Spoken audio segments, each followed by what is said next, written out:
Hello and welcome to today's video. If it's your first time here, then my name is Grace and I make content all about motherhood and life in between. And as you can probably tell from the title of today's video, I'm finally getting around to filming my breastfeeding journey. The reason that I haven't really done this yet is because the journey's not quite over.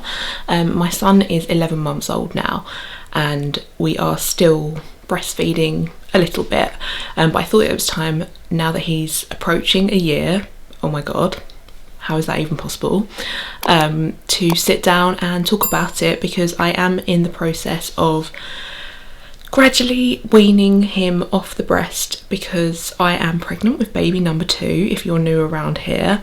So my breastfeeding journey, it's not going to be too in-depth, but this might be a long video because breastfeeding is quite a it's a big topic, I think, and even though my journey has been pretty straightforward in comparison to a lot of people's journeys, there's still quite a lot for me to get through. So that's my intro over and done with, otherwise I'm going to be rambling on.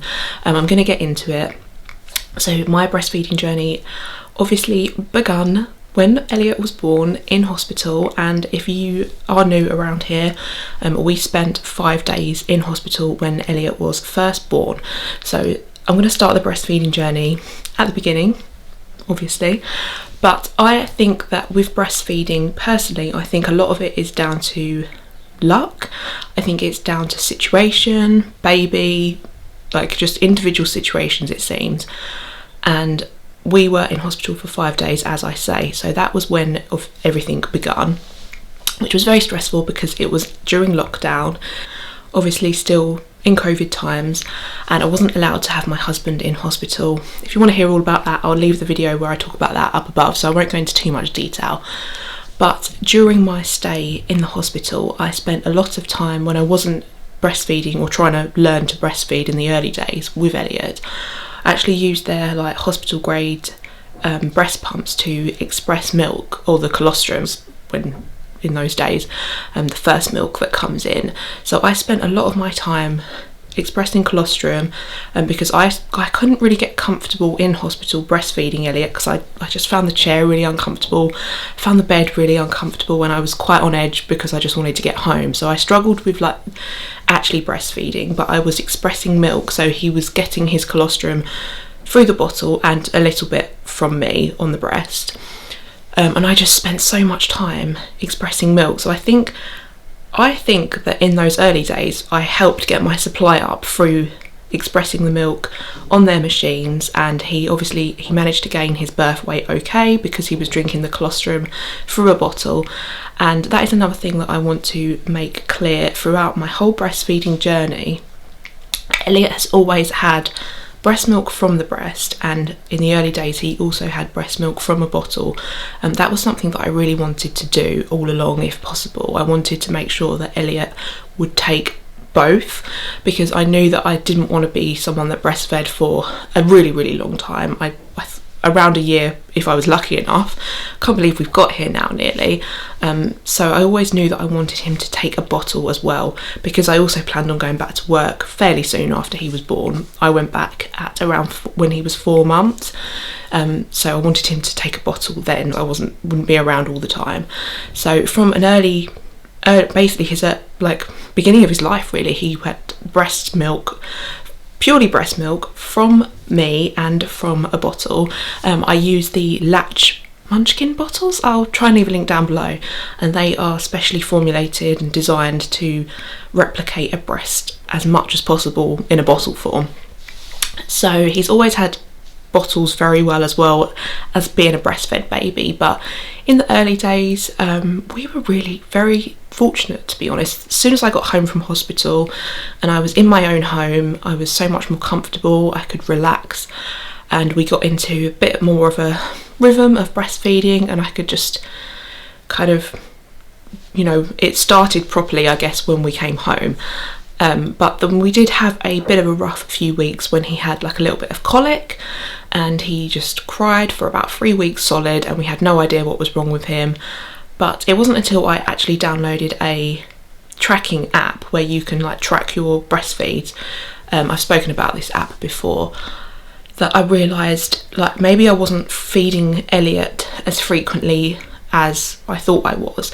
And when I started using the tracking app, it actually made me more accountable for the fact that, okay, it's been a couple of hours now, he's probably hungry. So I was feeding him throughout the day constantly, like every 2 hours he was having a good, decent breastfeed.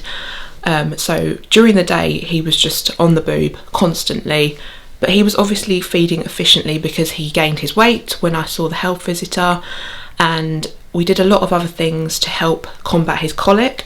I've spoken about that in my newborn essentials video, so I won't talk about that too much. I'll leave that above as well if you're interested.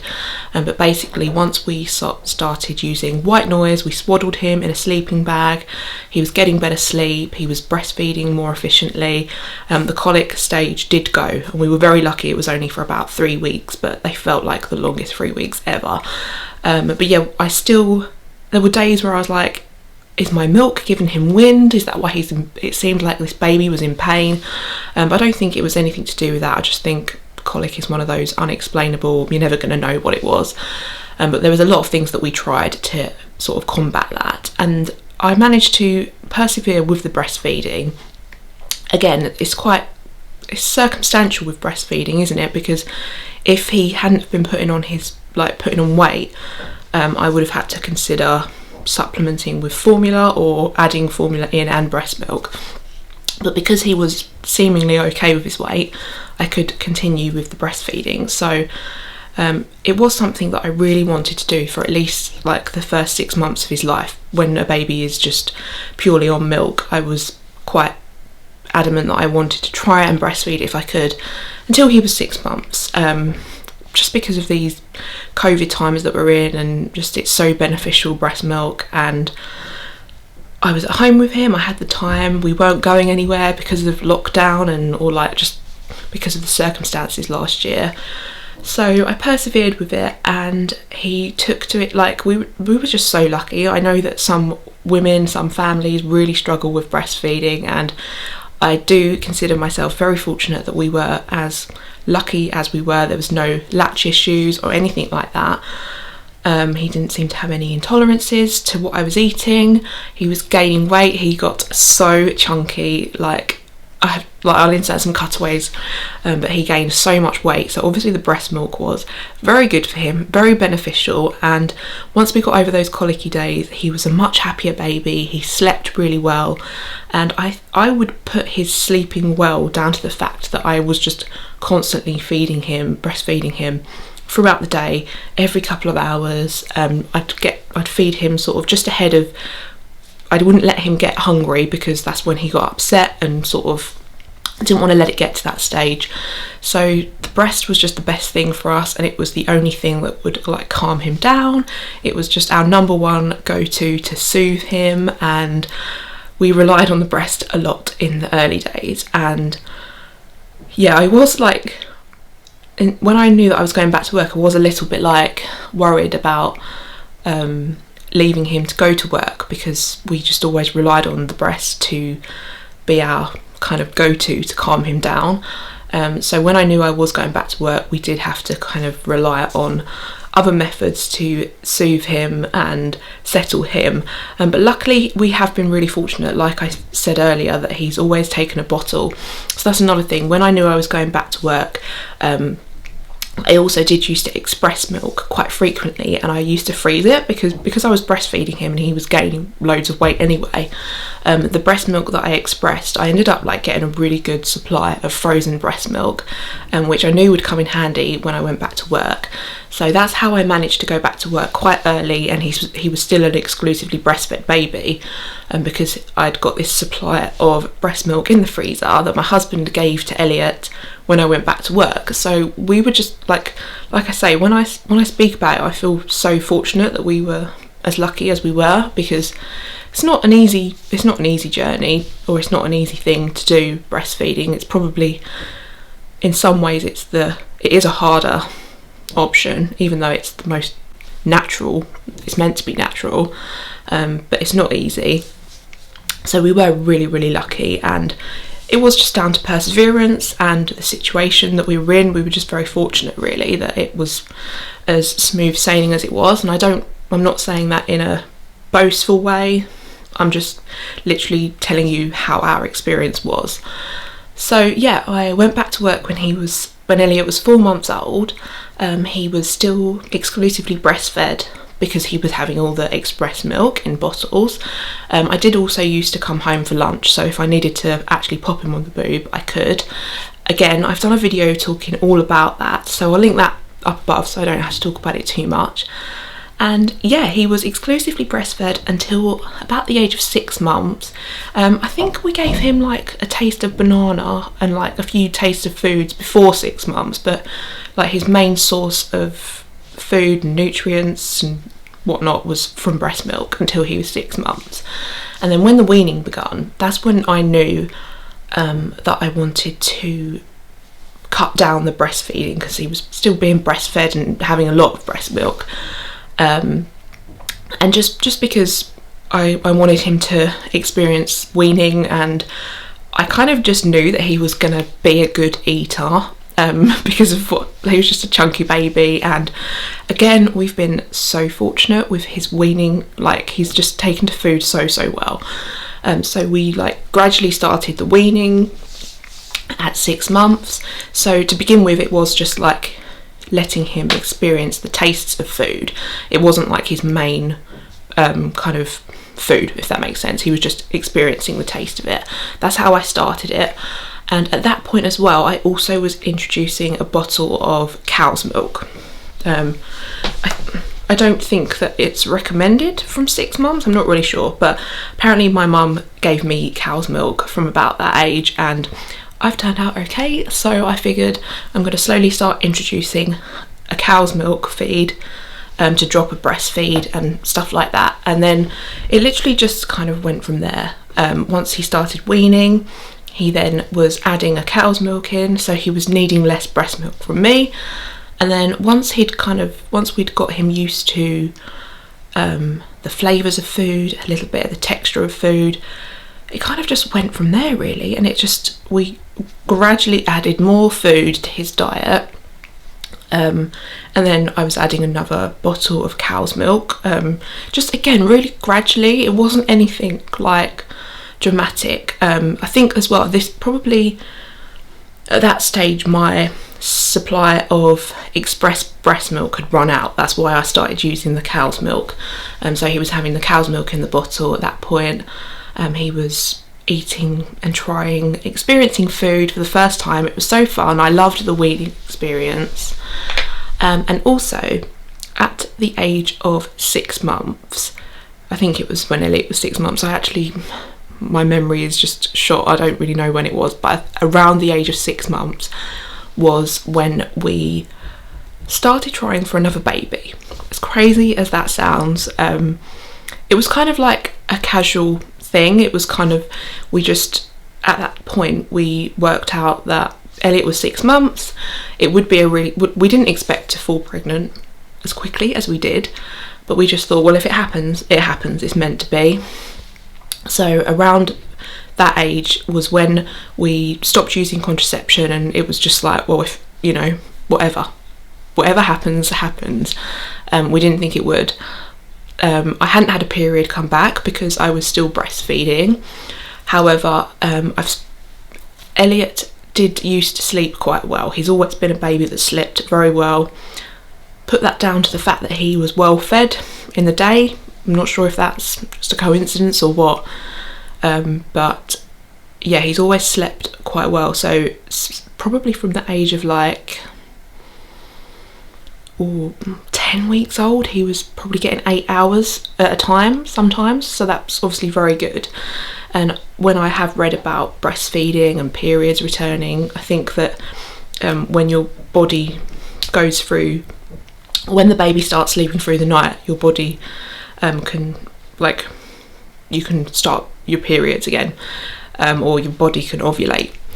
But at this point I hadn't had a period, so obviously we fell pregnant like immediately kind of thing. I think if we hadn't have tried, I obviously would have maybe had a period that month.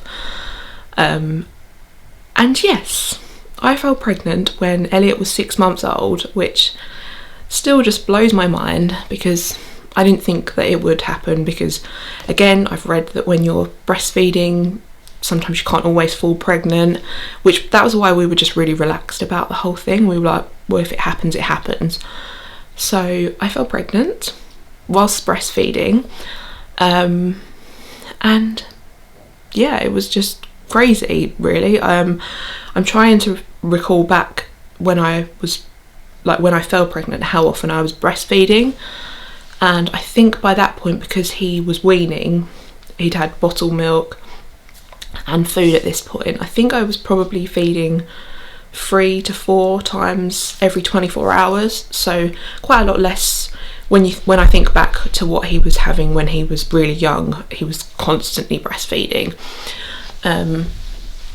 So yeah, I fell pregnant with baby number 2 when Elliot was 6 months. I was still breastfeeding, and at that point, that was when I was, in my mind, I thought, well, I would like to get to a year with Elliot, seeing as though I've come this far.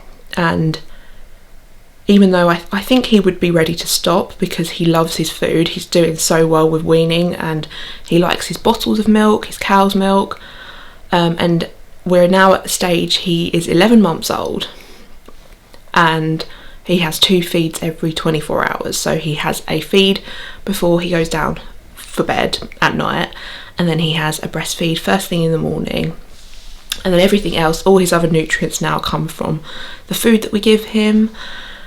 And yeah, I mean, I'll just going back to being pregnant and breastfeeding quickly.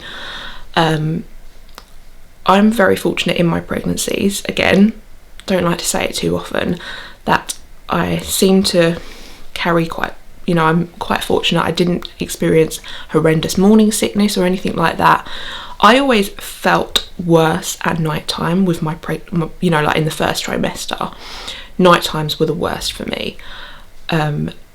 So when I was feeding him at night before bed, my letdown reflex was making me really, really nauseous, like when I started breastfeeding.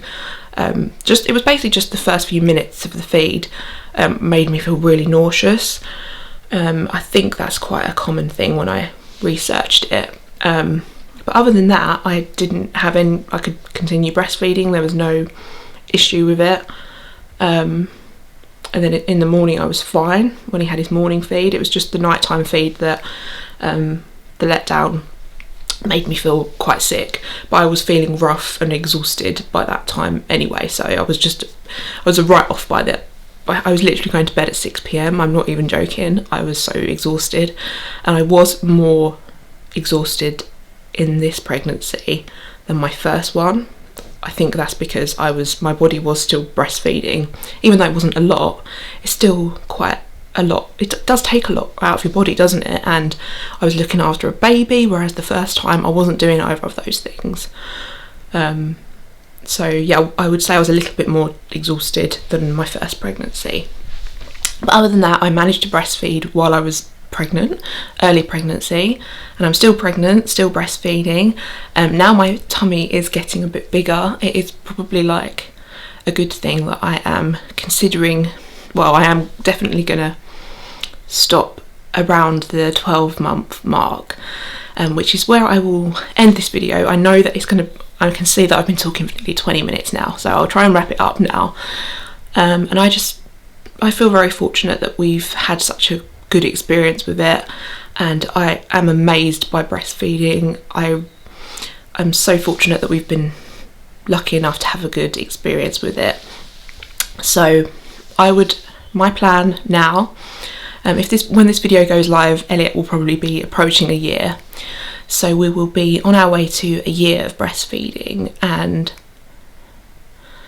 it does, I'm worried about stopping, but I also know that I want to stop with Elliot soon, because I'm hoping I'll be lucky enough to breastfeed the next baby in the summer, and I don't want Elliot to associate stopping breastfeeding with the next baby. I want him to stop before the next baby comes, in enough time, if that makes sense. So my plan, because he has 2 breastfeeds now, my plan is to probably soon cut down to 1 and then eventually cut that one out altogether. And yeah, I don't know how I feel about that, because I know it's the right thing to do, because I don't think I could cope with feeding 2 babies. I think I want to do a baby at a time, otherwise I don't know, I'm not sure how it would go. And if I end up in hospital, like if I'm in hospital and I was still breastfeeding Elliot, and then I just think it's better that I stop with Elliot before the next baby. So Elliot is 1 in May, or whenever this video goes. I don't know when I'm going to upload this video. And then the next baby is due in August, so I would like to stop at some point in May or June with Elliot. And I don't know, I was watching Simone's video, which I just find it was so interesting to hear about her experiences, and I know that her children were a little bit older than Elliot's going to be, but she mentioned how the pregnancy hormone might prevent me from sort of having those symptoms of feeling low, or like the grief that you can feel from stopping breastfeeding after this amount of time. But there's no telling how I'm going to feel when I stop, but I think it's for the best, and that is my plan, to stop eventually soon. So yeah, that is my very long-winded breastfeeding journey. If you would like a quick update on once I've stopped breastfeeding, let me know in the comments section. I really love hearing people's breastfeeding journeys. It's all very unique and circumstantial to the individual, I think, and the baby. And yeah, I would really love to be fortunate enough with the next baby to breastfeed again. Who knows? I know that it probably won't be as straightforward as this time around, and I'll have a toddler to contend with at the same time, so it's going to be a whole new ball game with the next baby. But it is so amazing, and I feel very fortunate that I've been able to breastfeed successfully for so long, and I never thought I would make it to a year, so I'm really proud of myself. And it is a lovely experience. I didn't think I would enjoy it as much as I do, and I will really miss, like, at the moment Elliot's feeds got shorter and shorter. That was another thing I forgot to say, sorry, that I knew that he was ready to start weaning off the breast, because his feeds got shorter and shorter.